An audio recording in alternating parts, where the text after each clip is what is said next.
Welcome back to What's Up Stratford. Here joining me is Roger Koert via Zoom. We're going to talk about accessibility in Stratford. Roger, thanks for joining me. Yeah, thanks for having me, Peter.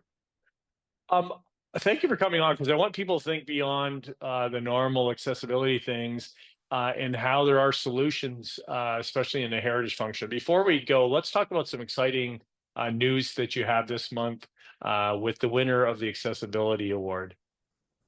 Yeah, 2024's Accessibility Award for the City of Stratford was awarded to the Stratford Festival. So congratulations to them and all the great things that they're doing.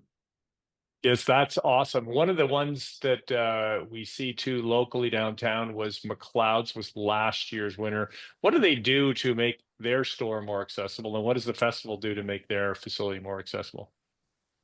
Last year, McLeod's was awarded, it was actually 2 years ago. McLeod's was awarded for the efforts they did to the front entrance of their building. So they totally redid of their store, sorry, they totally redid the entrance, made it barrier free, which means an accessible push button to an accessible door, and it's a zero threshold to get in and out of their store. And that's going to ultimately drive more business into their store, which is a good business decision, and it's good for everyone in the community. And the festival has some old buildings too. So how do they rethink to make their facilities more accessible? Sure. They have for the Avalon Theater, for example, downtown. They have an accessible. It's got these nice steps, and everybody always talks about the steps up to the Avalon Theater, right? World famous. But the steps obviously aren't accessible physically. So right next to the steps, to the left-hand side, if you're looking at the Avalon, is an accessible lift or elevator in and out. So that's just one way. It's an alternative entrance that they can do to an older building.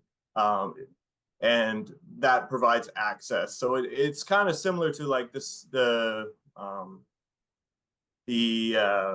City Hall. So City Hall has these huge steps up the front, and that's great for pictures and everything, but it's not accessible. But the City Hall has an accessible entrance around the back. So that's one strategy how to make heritage buildings accessible is alternative entrances and then wayfinding signs to point out those alternative entrances. Yeah, that's super. You're also chairing a committee for the city of Stratford. Tell me what that committee does. Sure. So I am on the Accessibility Advisory Committee for the City of Stratford, and the committee is made up of citizen volunteers in the community as well as agency representatives and city staff. And we meet monthly to go through different accessibility issues that people are having in Stratford in an effort to identify and remove barriers wherever possible so that everyone can access and move about our city without restriction. And I know this has been a couple of years that it's been those stop gaps. So how did that come about, and how accessible does it make buildings? Sure. So the stopgap ramps help to gain people access using these temporary stopgap ramps. So those who don't know, a stopgap ramp is like a wooden portable temporary ramp that can be deployed, taken in and out for single step businesses that don't have a barrier-free entrance or a zero threshold entrance into their building, which is bad for business. And the stopgap ramp campaign is an effort to first get people in the door so they can spend money in your store for your business. But two is to identify and bring attention to the need for access. So that's why they're the bright colors to try to get people speaking about it. So we did it in 2014. That was our first ramp campaign, and then we did it again in 2016. We just did it again in 2023, and altogether there's over 50 businesses or ramps deployed in Stratford.